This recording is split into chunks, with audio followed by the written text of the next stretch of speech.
कल दोपहर मैं काम से बाजार में पंसारी की दुकान पर गया।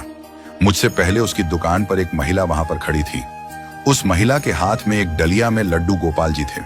हालांकि जो वस्तु मुझे चाहिए थी वह उनकी दुकान पर नहीं थी, परंतु मैं डलिया में ठाकुर जी को देखकर रुक गया। मुझे गोपाल जी कुछ व्याकुल से दिखे। मैंने ठाकुर जी से पूछा, और मेरी सरकार कहाँ घूम रहे हो आप?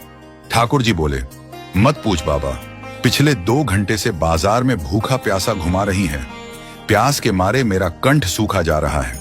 आपने स्वयं गन्ने का जूस पी लिया, 2 प्लेट दही भल्ले भी खा लिए, और मेरी बारी में अपरस की सेवा है।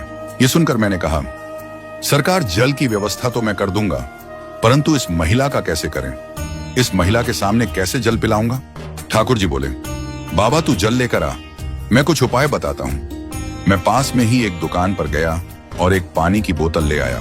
ठाकुर जी बोले, अब इस महिला को बोल यह अपना पर्स चाट वाले की दुकान पर भूल कर आई है।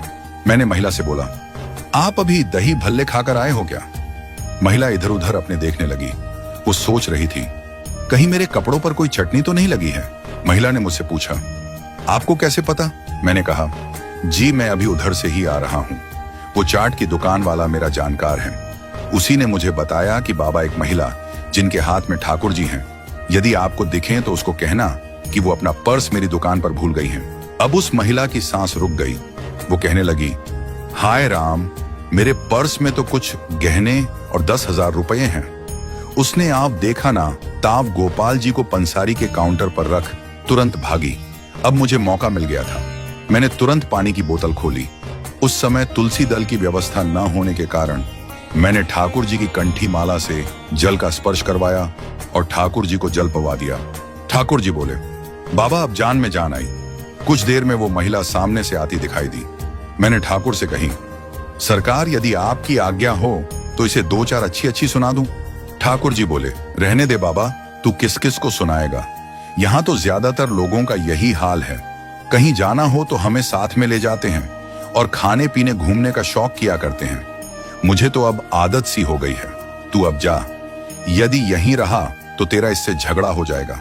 मैं ठाकुर जी के कहने से आ तो गया, परंतु मन सारा दिन व्याकुल रहा। मेरा आप सभी से हाथ जोड़कर विनम्र निवेदन है कि कहीं ऐसा तो नहीं कि आप भी ऐसा ही कर रहे हो, क्योंकि सेवा में किसी प्रकार का अपराध करने से तो अच्छा है कि सेवा ना ली जाए। क्यों झूठे हाथ झूठे मुंह मेरे ठाकुर को लेकर घूमते हो, केवल आडंबर के लिए, एक दूसरे की देखा देखी। मत दुखी करो यूं डलिया में ले जाकर मेरे गोपाल जी को।